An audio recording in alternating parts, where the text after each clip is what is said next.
I thank the gentleman, the gentlelady from Georgia, Ms. McKinney. Oh, thank you, Mr. Chairman. Mr. Secretary, I watched President Bush deliver a moving speech at the United Nations in September 2003, in which he mentioned the crisis of the sex trade. The President called for the punishment of those involved in this horrible business. But at the very moment of that speech, DynCorp was exposed for having been involved in the buying and selling of young women and children. While all of this was going on, DynCorp kept the Pentagon contract to administer the smallpox and anthrax vaccines and is now working on a plague vaccine through the Joint Vaccine Acquisition Program.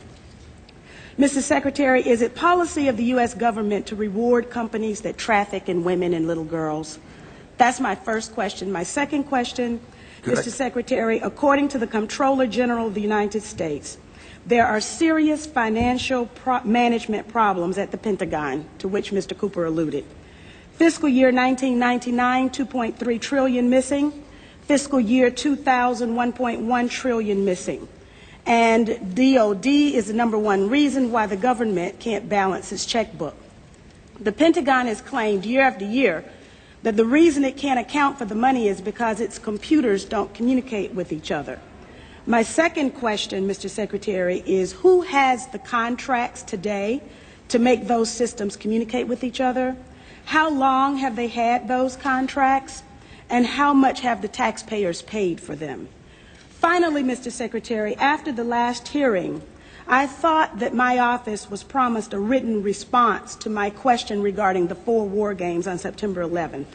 I have not yet received that response, but would like for you to respond to the questions that I've put to you today, and then I do expect the written response to my previous question, hopefully by the end of the week. Thank you, Representative. First, the answer to your first question is no, absolutely not. The policy of the United States government is clear, unambiguous, and opposed to the activities that you described. The second question. Well, how do you explain the fact that DynCorp and its successor companies have received and continue to receive government contracts? I would have to go and find the facts, but there are laws and rules and regulations with respect to government contracts. And there are times that corporations do things they should not do, in which case they tend to be suspended for some period. There are times then that under the laws and the rules and regulations passed by the Congress and implemented by the executive branch, that corporations can get off of out of the penalty box, if you will, and be permitted to engage in contracts with the government. They're not generally not barred in perpetuity. This company was never in the penalty box. If you could proceed to my second question, please. The second question,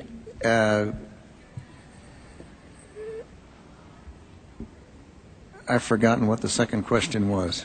I think Ms. Jonas knows it. Okay. Thank you, Ms. McKinney. I appreciate the question. I appreciate your interest in our department's financial condition, and we are working very hard on that program. I've just come back recently. I understand that you're working hard on it, but my question was, who has the contract? How long have they had that contract, and how much money have we spent on it? In general, we spend about $20 billion in the Department on Information Technology Systems.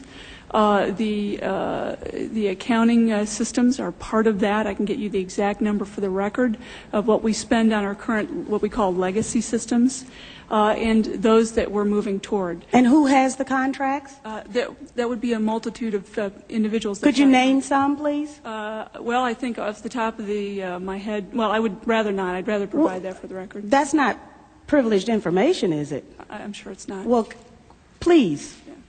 And we still have time, so please.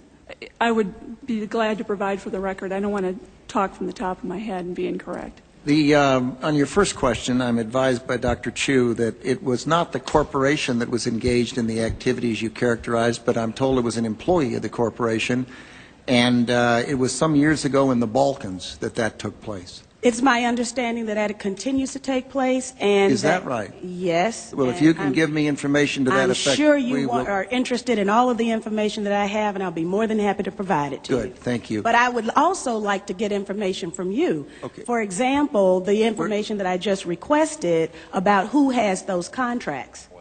Let me assure the gentlelady that we'll make sure that this exchange of information takes place. And Mr. Secretary, if you can get back with us on the DynCorp We will. story, we'll get that to the gentlelady. We'll get Thank you, back. Mr. Chairman. We'll get back on both of the first two questions, but the Congresswoman has raised the other question twice now, and I'd like to have General Myers respond because you mentioned it in the last hearing, and I think it would be helpful to get the answer, even though Okay. we're on red, if you don't mind, Mr. Chairman. General Myers, go right ahead. But I would like to have the answer in writing as well, as I thought my office was promised. Okay, I don't know about the promise, Congresswoman, but could you repeat the question to make sure I'm answering the right question? This is 9/11 question. The question was, we had 4 war games going on September 11th, and the question that I tried to pose before the Secretary had to go to lunch was whether or not the activities of the 4 war games going on September 11th actually impaired our ability to respond to the attacks. The answer to the question is no, did not impair our response. In fact, General Eberhard, who was then the commander of North American Aerospace Defense Command, as he testified in front of the 9/11 Commission, I believe he told them that it enhanced our ability to respond, given that NORAD didn't have the overall responsibility for responding to the attacks today. That was an FAA responsibility. But they were 2 CPXs. There was 1 Department of Justice exercise that didn't have anything to do with the other 3. And there was an actual operation ongoing because there was some Russian bomber activity up near Alaska. So Let me ask you this, then. Who was in charge of managing those war games? And General, why don't you give the best answer you can here in a short period of time, and we'll. The gentlelady wants to get a written answer anyway, and then we can move on to other folks. The important thing to realize is North American Aerospace Defense Command was responsible. These are command post exercises. What that means is all the battle positions that are normally not filled are indeed filled. So it was an easy transition from an exercise into a real-world situation. It actually enhanced the response. Otherwise, it would take somewhere between 30 minutes and a couple of hours to fill those positions, those battle spaces, with the right staff officers. Mr. Chairman, begging your indulgence, was September 11th declared a National Security Special Event Day? I'd have to look back. I do not know. You mean after the fact or before the? No, because of the activities going on that had been scheduled at the United Nations that day. I'd have to go back and check. Don't know. Thank you. Okay. I thank the gentlelady. The chair would ask the gentleman from South Carolina to indulge us in that I should have called on Mr. Marshall here in the regular order and missed him, and the gentleman was here. So, is that okay, Mr. Wilson? We'll recognize the gentleman from Georgia, Mr. Marshall. Thank you, Mr. Chairman, and I appreciate Mr. Wilson's indulgence. Well, you're going to owe him. Probably not very much.